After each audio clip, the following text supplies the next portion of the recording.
So good morning, everyone. My name is Jesse, and I am with Exploring by the Seat of Your Pants. For those joining us for the first time, we are all about bringing conservation, adventure, and science into classrooms around the world.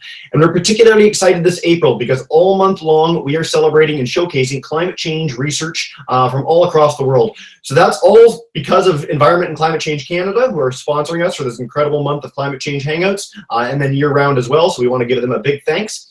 Right now, we are joined by 7 classes from across North America, so I'm going to give them a chance to do a bit of a shout out before we dive in. We've got Miss Diaz's grade 10s in Bowmanville, Ontario. Oh, she moved around. She's there. They're excited. Okay. We've got Miss Martin's grade 8s in Princeton, New Jersey. Hi, guys. Hi. We've got Miss O'Neill's grade 9s through 12s in Canton, Illinois. Hi. That was the most excited we've had a grade 9 through 12 group ever, so thank you for that. We have Miss Moore's grade 5s in Huntsville, Alabama. Hi! Yes. Dan, this is what you're looking forward to, I hope. Okay, we've got Miss Leanie's grade 4 through 6s in Seaforth, Ontario. Hi! You guys are like every hangout I do. I love you. You're the best class ever. And then we have Miss Matson's grade 10 through 12s in Green River, Wyoming. Hi, guys. Hello. Hi, awesome. Of course, the reason you guys are all here today is for our speakers. So we are joined live at U of T by Dr. Dan Weaver. He's an assistant professor there at the Scarborough campus, and he focuses on atmospheric physics and education. So today, he's going to dive into work at one of the most remote field sites in the entire world, the Polar Environment Atmospheric Research Laboratory, or PEARL, which is 80 degrees north in northern Nunavut in the high Arctic. So he's going to share a little bit about his research there and what it takes to work at such an amazing and remote facility. Thank you so much for joining us, Dan. Take it away. Thank you very much for the kind introduction, Jesse, and thank you everyone for joining us. I hope we have a nice chance to talk about any questions you have, but I guess I'll dive right into some photos to give you a sense of where is this place and what's it like to go work there. So I'm going to try this screen share, hoping this works. Perfect. You see the slides? Yep. Okay, so this is my first image. This is just outside the lab. We decided there was an interesting fog building up in the fjord outside. We thought we'd go for a walk and take a look. You can see a nice mountain range off to the middle left there. It's just stunning scenery, and it's an absolutely brilliant place to do research. So let's get into it. Okay, so that's me. Out at my favorite lookout spot. So I'm doing research on the Arctic atmosphere from a physics perspective, which connects to climate and many other topics. So first of all, where are we actually thinking about? Well, I live in Toronto. And so for me, when I think about what is north, I used to be vaguely aware of a place called Yellowknife. I had to memorize it in school when I was in like grade 7, and it was the capital of the Northwest Territories, but that's all I knew. So my first trip, we flew from Toronto to Edmonton in Alberta, and then up to Yellowknife. That was our first full day on a plane. And then I got to explore Yellowknife, and I felt like this is really far. This is really far north. There's a ton of snow. It's minus 30 degrees outside. It's pretty dark because it was February. And I thought, I must be most of the way there, right? Well, not quite. We had a long ways to go still. We were going to go the next day in a private plane because nobody flies any farther north from Yellowknife up to Cambridge Bay, which is on an island, and then up again another few hours to Resolute, so along the Northwest Passage. And then we kept going. Flight number 3 of the day was up here to Eureka, which is a research outpost run by the federal government of Canada. And that's near to where we have our lab. And you can see the view outside the windows, very Arctic-y. So this is all the way up at 80 degrees north. So how far north is that? Well, it's about 4,000 kilometers north of Toronto. I'm not sure how many miles that is, but it's a lot. And so Yellowknife is actually the halfway point you get to here, you're only halfway there. You got to keep going across the Arctic. So to get there, we go over basically all of Nunavut. It's a long, long ways, and it takes us at least 2 days. So once we get there, well, so here's the view out the window as we're going along. You see sea ice for the moment, and lots of interesting landscape. Once you get there, well, make sure that you have brought some very warm clothing. This is me after going hiking one evening in minus 50 degrees Celsius. It was really cold. I wear a full face mask and many, many layers. I was actually perfectly warm, but you see that ice accumulates on your eyelashes. It's important not to pull the ice off. You just gently let it melt until you can see again. And so yeah, that's the arrival. Once you're there, this is the outpost. So this is, I climbed up a hill and took a photo. And so all year round, there's about 8 people that staff this outpost, taking measurements and keeping the whole place running. So we've got a weather station. We've got everything you need for a little village. Has to be there because there's nowhere else for like 1,000 kilometers, 500 kilometers at least to the nearest village. So we've got everything you need, as well as a lot of science. And so this is outside the weather station, which is the main building. When we're up there, we sleep here. So the second floor is all sleeping quarters. First floor is all kind of labs and business. You'll notice we have a Canada Post outlet. It's the farthest north post office in the world. And there's shovels everywhere, just in case. And the doors in and out basically look like freezer doors. Very heavy. They're keeping the freezer, which is the outside, separate from the inside.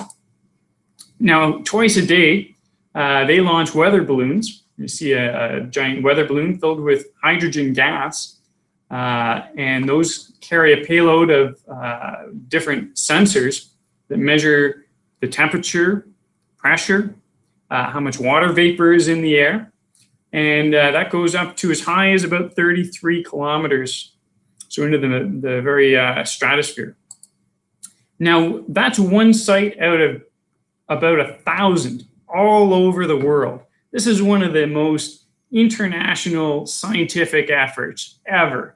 You see all of those dots are a place where twice a day at the exact same time, you launch one of these balloons. And then we all contribute data together to understand what's the weather and what's the atmosphere doing, because that's something we all have in common. Of course, there's still gaps. It's a little harder to do this in the oceans and in northern Canada, but it's quite monumental. Okay, so let's travel, if you will, from Eureka, which is the research outpost, to Pearl, which is the lab where I do fieldwork. Now, the most popular tourist attraction there is the 80 degrees north sign, because it's just fantastically north. So here's my photo with the sign. And this is the road to Pearl. Very few people get to drive on. Of course, along that road, there are snowdrifts, and sometimes you get stuck. And if you get stuck in a snowdrift up here in Eureka, well, everyone gets out to help and shovel. Whether you are a prestigious professor, a research scientist, or a graduate student, you pick up a shovel and everyone has to participate because no one's going to come get you. You're on your own. And that's the beautiful road with some mountains up in the background. It's very isolated. It's desolate. It's freezing cold, but I think it's beautiful and it's important for a lot of the different science that we want to do. So here's the lab after our half-hour drive from Eureka along that distant Arctic road. We've got a big roof space for instruments because we are interested in measuring the atmosphere through a variety of ways. And then there's inside lab space as well. A lot of the instruments are both inside and outside. And we've got a big set of stairs to access the roof. And you see lots of satellite dishes as well to transmit our data back down south. Here's a closer view of the Pearl facility. Now, this is actually one of 3 facilities that make up Pearl, but it is the largest. Well, let's go up to the roof. That's where a lot of the action is. Again, note there's snow shovels everywhere. And as well, it's got a brilliant view. So let's climb up there. And so here's one view from the roof. We see that the sun is rising at 10:30 in the morning. It's very convenient. You can get up, have your breakfast, go to work, get a few things done, and then walk outside and watch the sunrise. So this is the late February. The high Arctic actually has 4 months of continuous darkness. The sun never rises, and then the sun rises in late February. And in the summer, it's never going to set. So it's daylight 24 hours a day during the summer. You can see here we've got some instruments on the roof that are taking measurements. And we've got this fjord out here and the mountains way in the background. So here's another view. This is a few hours later. We are installing instruments on the roof. You see my colleague here holding patiently this instrument while some other people are working over here. And this is only 4 hours later and the sun is already setting. So we have very quick days at the end of February, beginning of March. You'll notice everyone's dressed very warmly in their parkas. But the view and the science is brilliant. You can faintly see we've got this halo of kind of a rainbow effect. That's caused by ice crystals in the air. At these temperatures, you actually have little crystals of ice that are just floating everywhere. And they create lots of neat rainbow effects. So what are we researching? Well, climate change is a big one. We're measuring greenhouse gases and different parts of the atmosphere. We also look at ozone chemistry, which is important because it shields us from ultraviolet radiation. And we're trying to understand the Arctic a little better. The Arctic is rapidly changing, and it's impacted by what we do down south. And so we take measurements to investigate all of that. And we do that through a lot of different ways. We have spectrometers. Some of them are basically taking sunlight. So we measure the sunlight that we have on the roof. And from that, we're able to trace back the history of that light and look at how it interacted with all the molecules in the air. So we can take a measurement of how much stuff is in the air and what different gases are there. We also have a bit of fun. We shoot a gigantic, powerful laser up into the night sky. This is brilliantly bright. It makes for fantastic photos. And what we're doing is we're sending a beam of light and bouncing it off different molecules. So if we want to know how much water vapor is here, we can send a properly tuned laser up, and we're basically going to bounce it off that molecule and take a measurement of how much there is and how far away it is. And of course, we also attach, as you saw, instruments to balloons. So those are our main ways that we do it, although we have dozens of different instruments. The other thing we do is support satellite missions. Eureka is very difficult for people to get to. It takes a few days, but it's very easy to get to if you're a satellite. If you're in orbit, going over the poles, you're constantly going over the Arctic. And so what we do is we take a measurement looking up at the same time a satellite is overhead looking down at us. And hopefully we both get the same number, because it's very difficult to go visit a satellite to make sure it's working okay. But what we do is these comparisons to check up on the data that the satellite is collecting. And we do that for Canadian, American, European, and Japanese satellites. So it's a very international type of work. Now, I've told you about some of the science we do, but let's take a moment before we get into the questions to take a look around. What kind of wildlife do you expect to see up at 80 degrees north that survives in minus 40 or minus 50 degrees Celsius? Well, first up, if you're looking out the window, you might see rabbits, or more technically, Arctic hare.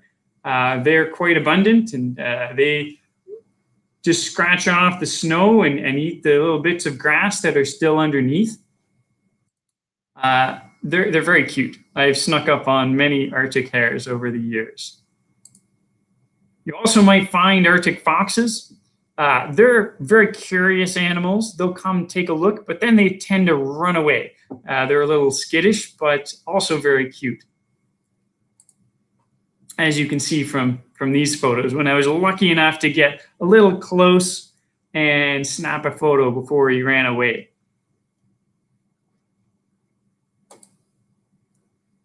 I think that's my favorite of the Arctic fox, kind of looking over that dark ridge, curiously looking for what it'll do next. That's my favorite.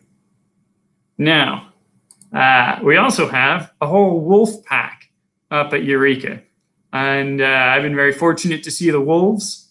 You got to be very careful, of course, to let them be, but they're also curious as well. So they tend to come by and take a look at us. We take a look at them and we go our separate ways. But they're absolutely magnificent animals. And we're very lucky to see all these animals while we're up there.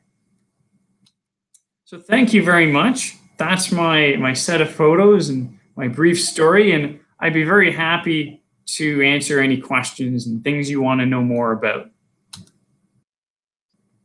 Outstanding, Dan. Thank you so much. All right. So before we dive in, I want to note there's a few groups watching on YouTube. If you guys want to type in your questions, I will pass them on. We're going to start with questions of the classes, with a class that I completely neglected to mention at the beginning, which I feel awful about. So Ms. Goddard's grade 4 through 6 is in Stratford, Ontario. If you guys want to kick us off with a question, come on up. But yeah, come on.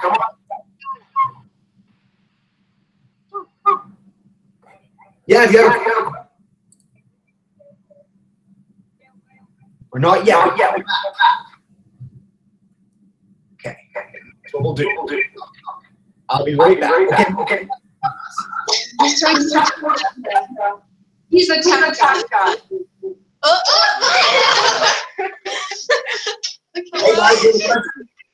Say hello. Hi. Hi. We're not doing intros anymore. Come on up if you have a question for Dan. He unmuted us. Oh my god, I had so many. Okay. Start with one. Okay, wait, how do you get food? Daniel?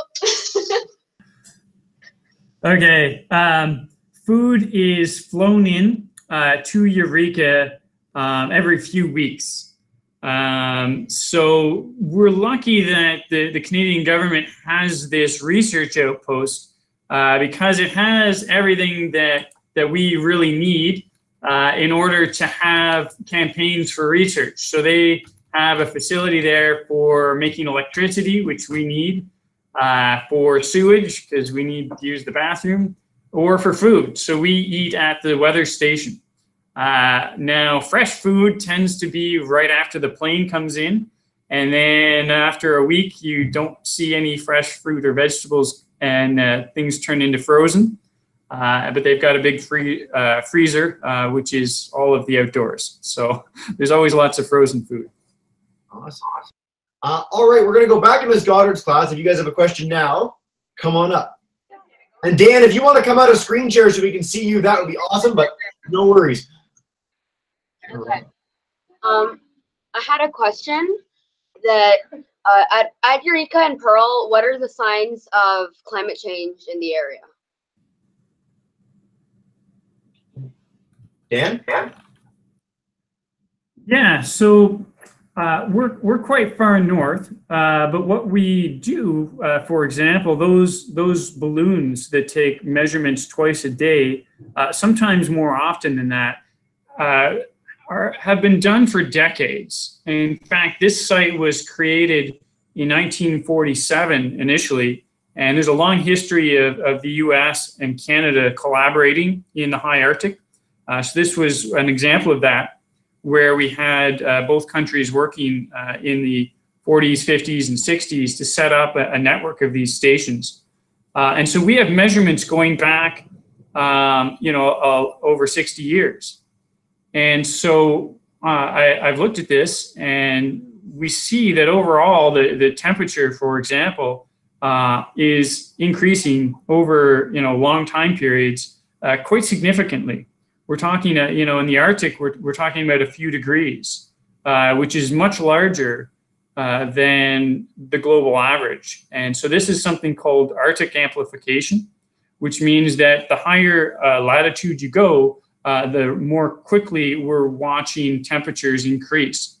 And so measurements taken at Eureka are a really good example of that, because we've been watching over the years as the average temperature gets warmer and warmer. And that's going to have a substantial impact on the ecology as well. So, so it's going to affect the animals. It's going to affect many different things. We're so far north, though, like we don't necessarily see the tree line changing, because that's well beneath us. But big changes are coming. We happen to be in an area, sea ice is changing dramatically as well, although we see somewhat less of that in Eureka because we're so far north. I can show you a video actually afterwards that kind of illustrates how sea ice is changing. That would be great. You can do that after the questions, Dan. Just a quick follow-up before we get to our next question. So a lot of times with climate researchers, they mention this change of a couple degrees, and that doesn't sound very. Tell us a little bit. Yeah, that's a really good point. The overall temperature of the planet has gone up 1 degree, and that doesn't sound all that intimidating. If I choose what to wear outside today, 1 degree one way or the other doesn't really matter. I still have to wear a jacket. But the trick there is we're talking about an average over the entire planet, and that's very misleading.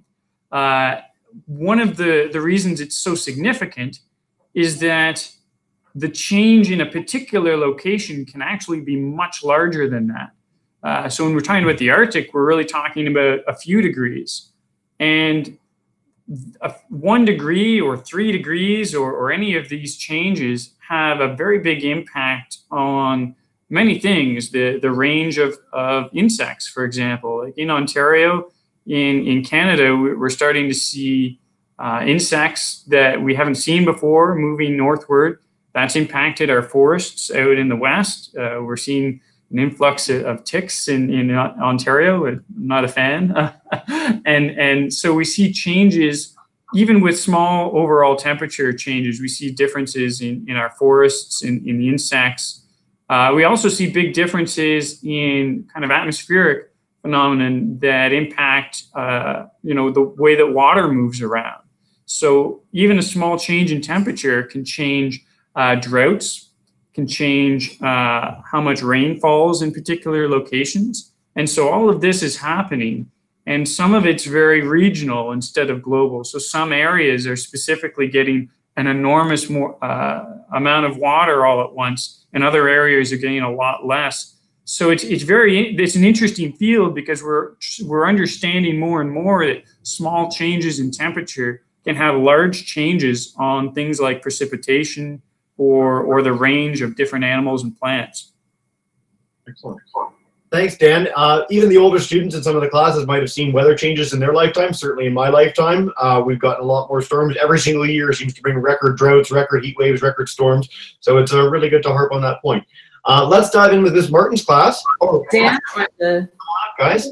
oh, that's us. Yeah, that's you. Hello. So we had 2 questions for you. Our first question was, why did you choose the Arctic as a place to work? Okay. Okay, so the Arctic is, Oh, there we go. So a couple of reasons. One, it's a place very few people get to go to is my personal reason. I'm just a curious person who wants to explore, and so I actually did a bit of work in Toronto on atmospheric physics, but I thought, well, what about going to the very northern frozen edge of North America? Like, what's going on in these extreme places? And I wanted to see it and understand it. And I thought that was this very appealing mix of science and adventure. and exploration. And so that was part of my personal reason. But, professionally, understanding how the Arctic is changing is telling us a lot about how the planet is changing. So, going back to that average temperature increases, well, we also see, an average is one thing, but we see the, heat waves, the extreme values are changing a lot more. And we see that down south, and we see it up in the north as well. So watching how the Arctic is changing is telling us a lot about the whole planet. One thing I didn't get into, we do air quality research as well. I mean, when there's a big forest fire out west, because Washington State, British Columbia, and the territories have these big forest fires, and we actually can measure the smoke from those forest fires all the way up in Eureka. Even though it's so far away, it's still affected. And so that connection between the South and the high Arctic is just astonishing. And it reminds me that the planet is so interconnected. Our actions in one place don't just stay there. A lot of the time when it comes to the atmosphere, this is something we all share. So if we do something down here, we see it everywhere. There's this global aspect of the work. And I find that very interesting. This is just so remote, but yet it's so connected. Awesome. Ms. Martin-Claus, we will come back for a second question. We're going to do one from each, and then we'll come back, I promise, and you'll get your second one in then. For now, Ms. O'Neill's class, you guys have one? Come on up.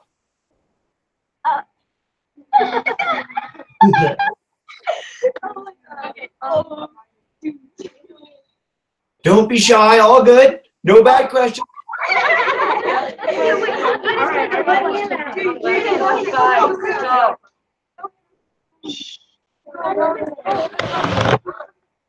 Oh no! No! Okay. There, I think we're good. I think we're back. There we go. Hand it down. Go for it, guys. Food if it's frozen, not cooked. Can you repeat that question? How do you eat food if it's frozen, not cooked? Ah.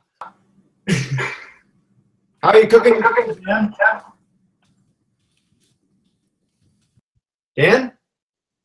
Yeah, I didn't hear the question. Yeah, so how are you cooking the food if it's not cooked? Sorry, say again? They're just the food, basically. Sorry, I'm not getting it. Maybe you can type it? Yeah. For anyone that's wondering, I put a video just showing how emissions, this is CO2, emissions just travel around the planet. Awesome. Okay, so I don't cook my food. The food is prepared for us, actually, at the weather station. Okay. By? The chef? There is a chef, yes. So there's 8 people that staff it. A couple of them are technicians that do the weather balloons. A couple others are mechanics and people that keep all of the power generation going and the airport runway clear and all the mechanical infrastructure that's needed to have an outpost. And one of the people on staff is a chef that keeps everyone fed. Which is a very, very nice benefit of being there, although we do pay for the privilege. I love that got brought up. One of the things we always get in a lot of things is when people are on remote stations or on ships in the middle of the ocean, you do not need to be an elite research scientist to be there. There are a whole suite of jobs available to you, whether you're a cook or a communications person.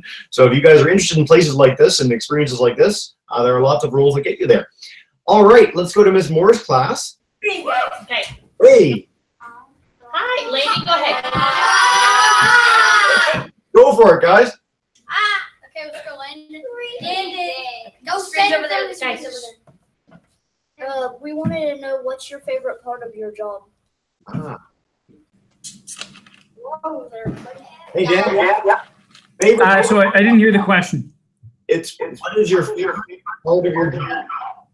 My favorite, the favorite part of the job. Yeah.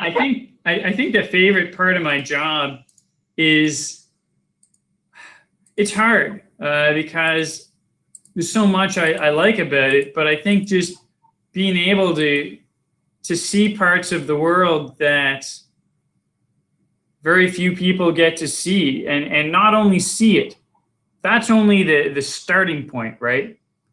But to understand it a bit better, to look at all the instruments that we could put there, to set them up, to take some measurements, and look out the window and say, well, how do I understand this place? It's fantastic, it's fascinating, it's changing very rapidly, but how do we understand it better? How do we predict where this environment is going to be in 10 years or 20 years? So I think that it's just this process of trying to understand this fantastic place. That's my favorite part, although it has some many parts in there. Outstanding. Thank you so much. I love when we get that question. All right, Ms. Leany's class, you guys have been waiting patiently. Come on up. Hi. I was wondering if you've ever seen the Aurora Borealis. Dan? Yeah, so I don't think I get to hear the question, so you'll have to repeat them. Okay. Have you ever seen the Aurora Borealis? That is a really, really good question. And the reason that it's a really good question is that I don't ever see them. And the reason is that the Aurora Borealis actually happens south of us for the most part. They're in an oval. So I just did a quick Google to show you. The Aurora Borealis tend to happen in an oval that are northern latitudes, but you don't actually normally get them so far north as we are. So I like to tell people that we are farther north than the Aurora Borealis, the Northern Lights. We're farther north than the Inuit. And for the most part, we're farther north than polar bears. Although there are, once in a while, polar bears that wander through. Out of curiosity, you have seen in your life? I have seen. You have seen them in your whole life? I have, yeah. So a really good place to see them are Yellowknife. So we actually see them, I saw them on my way in and on my way out because we spend one night in Yellowknife. So if you want to see the Northern Lights, that's a good place to go. Eureka is too far. Funny. Before we dive into our seventh question, I just want to highlight for every, certainly Ontario class or Canada class, go to Yellowknife in your life. They have the Aurora almost every single night. I got a chance to go there a month ago. It's incredible and everyone should do it. All right, Ms. Matson's class. Come on up, guys. Hello, all right, Tito, go ahead. So how accurate is your laser that goes up in the sky? The green laser, that big, that just shoots up. Yeah, so how accurate is the laser that you maybe can you type that one? Yep. And while Jesse is typing, I'll just point out that the Canadian Space Agency puts a camera in Yellowknife. So if you want to just watch any night, you can actually go to the live stream of the Aurora Borealis, care of the Space Agency, and Yellowknife's brilliant view. And that's just Aurora Max. You just Google for that. Super cool. I just wrote it down for you, man. Okay, how accurate is the laser you're beaming up? The laser. So I'm not a specialist on the LiDAR, which is what we call the laser, but it's actually can be extremely accurate. I'm just looking for the picture. So one of the limits is that when you shoot the laser into the sky, here we go, it can only go so far, right? So what's happening is a little packet of light, which we call a photon, which is a little particle. So that particle will go up and it'll interact with a molecule of, let's say, water vapor. And then we get a return photon that we measure in a telescope. Well, that means that out of our entire beam, we've now lost a photon that's gone and come back to us. And so we're bouncing these photons, basically, that's off of molecules, but that means eventually we run out of photons. So there's a limit to how high we can measure. This particular LiDAR, the laser, tends to measure up about 10 kilometers. And that's the kind of bottom layer of the atmosphere, which we call the troposphere. There are different colors of laser.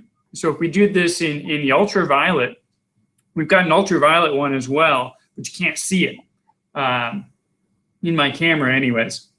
And that one goes even higher. So that goes up into the stratosphere, and that can measure the ozone layer. But so the trick with the LiDARs is, you can do very high precision vertical profiling. So getting information about where every gas is all along the distance between the ground and up to some level. But you can only kind of do it in part of the atmosphere. But it is a lot of very precise information. You can also only be measuring a couple of different gases. So in this particular case, you can measure temperature or you can measure water, but you can't measure other things. So some techniques can measure one gas or two gases like the LiDAR, and other techniques can measure dozens all at once. So the advantage of a spectrometer is that you're actually able to measure a dozen different gases at the same time. And that's phenomenally useful, especially for chemistry. So in chemistry, sometimes one molecule is interacting with another to create, other molecules. So you've got maybe three things that are all changing from one to the other. And a spectrometer is a very powerful technique because you can watch as one turns into another all at once. All right, let's go back. So unfortunately, we don't have enough time for all 7 questions, so I'm going to pick a few at random, and then hopefully we'll get through all those, and we'll be good to go after that. So Ms. Martin's class, I know your class had a second question a while back, so do you guys want to kick us off? So, are there any risks at your job? Okay, so Dan, just so you make sure you got that, are there any risks of your job? Yeah, I think that the extreme weather is a definite risk. If you don't dress appropriately, you can be in very serious trouble very, very quickly. So the cold is the biggest risk. When we are, I've got a very short video of bad weather. So this is like minus 45 degrees, and the wind is quite high. You see it blowing the snow, and we've decided to turn around. We've decided the weather is so bad on this particular time that we're not going to be at the lab. We're going to turn around and go back to the weather station because minus 45, 60-kilometer winds. This isn't safe. And when we drive somewhere, so there's some other little spots where we do work, we always keep the truck running. We don't turn the truck off. And the reason is if we turn it off and we can't start it again, we could be in serious danger. So we always keep the car running in case we have to leave. The other risk is animals. Now, there's no real risk with the rabbit, with the Arctic hare. They're very cute and they're all over, so they're not dangerous. The fox is not dangerous either, but the wolves can be dangerous.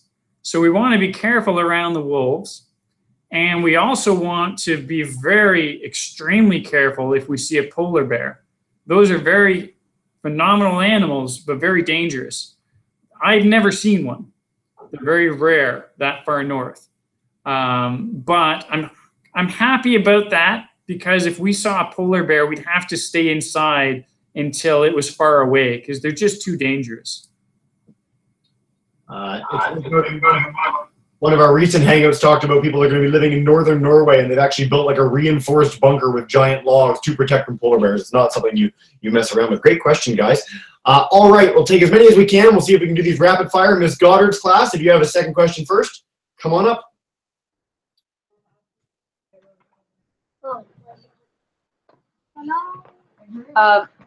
So I was wondering, what does LIDAR stand for?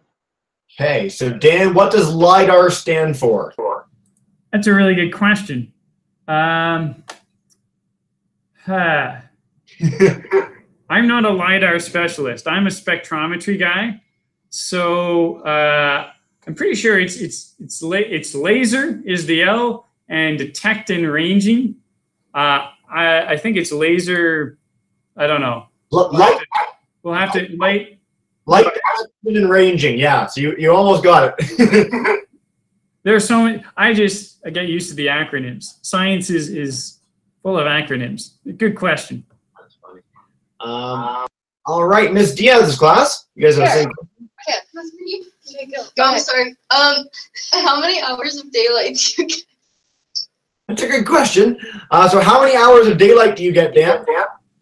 That is a really good question. I actually wrote a blog about that, which I'll try to link to you. Basically, it changes dramatically over the course of the year. And so at the beginning of the year, kind of in January, we essentially get no sunlight whatsoever.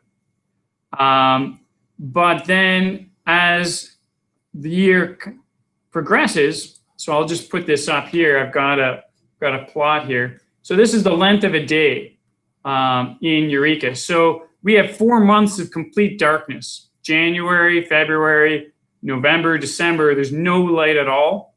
And so then when we go up there at the end of February, we get only a few hours, and then it rapidly increases until about middle of April, we get nothing but daylight. The sun is up, just circling in the sky all day long. And so that's 4 months of daylight. So it's like one big long day all over the year. So I can send you that link if you're interested in seeing more. And what I've done is kind of talk about how much the day length changes, here in Toronto. If you're in Toronto or Chicago, New York, that kind of area, I think we got somebody from Illinois here, then it'll be kind of like this. You get a longer day in the summer and a shorter day in the winter, and you really do notice it. But when you go to higher latitudes, wow, it's a big change. So if we go down to like Yellowknife is really extreme. There's 5-hour long days in the winter, 20 hours in the summer. And then this cycle just keeps going, getting more extreme until you're all the way up at Eureka. And it's really incredible, the change that happens in a short amount of time. Very cool. And Dan, I'll pass along that link to our classes. So guys, because the classes are changing over now and have to go, what we'll do is I want to ask one last question to Dan, and that is, how can kids learn more? So about your work, about the work of Pearl, about Arctic research in general. Is there anywhere you want to guide people where they can follow up with us and keep apprised of climate change research? Yeah, there's a lot of great stuff online. I can point out, if you want to know more about our particular lab, the graduate students run a blog, and so there's some stuff here, and I've kind of put this at the end of the slide. So there's a blog here that does some nice stuff. We have something called a temperature inversion. Sounds fancy, but there's some interesting stuff to learn about there, and so there's a nice post about that. And we also talk about the connection to satellite measurements, and so that's a nice resource. And there's, I can send some other things if people still have lots of questions. Very cool. Thank you so much, George. So what we do at the end of every Hangout, guys, and boys and girls, if you guys could get ready and joining me, I'm going to demute everyone's microphone. If you guys could join me in saying a huge thank you to Dr. Weaver for joining us today. Everyone is now demuted. So, go guys. Thank you so much.